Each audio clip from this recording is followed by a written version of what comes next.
Hello, আসসালামু আলাইকুম। উনি হচ্ছে জিয়াউল হক পলাশ ভাই, যিনি বাংলাদেশের সবাই চেনে এবং সারা বিশ্বে সবাই ওনার নাটক দেখে। উনি কাবিলা ভাই নামে বিখ্যাত।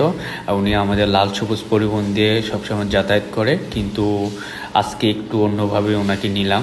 উনি বলতেছে আমাদের গাড়ি দিয়ে যাতায়াত করে, ঈদে যেন সবাই আমাদের লাল সবুজে যাতায়াত করে, এই কথাটাই বললো।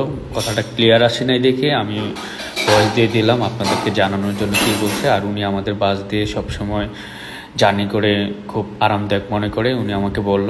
তো আপনারাও সবাই পছন্দ করেন, উনি আমার একজন পছন্দের মানুষ। ওনার নাটক আমি দেখি এবং আমি কম বেশ বাংলাদেশের প্রত্যেকটা ছেলেমেয়ে ওনার নাটক পছন্দ করে, আর বিশেষ করে নোয়াখালীর ভাষায় কথা বলে।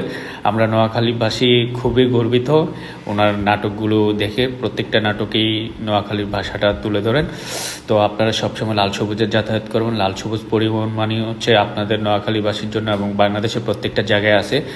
আর আমাদের এটা হচ্ছে আরামবাগ কাউন্টার, যেখান থেকে সবাই মূলত ওঠে। এখান থেকে জিয়াউল হক পলাশ ভাইও ওঠে এদিক থেকে, কাবিলা ভাই।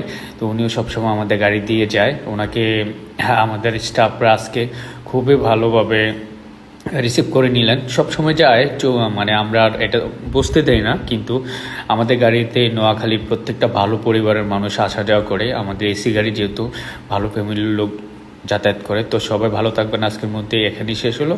ভালো থাকবেন।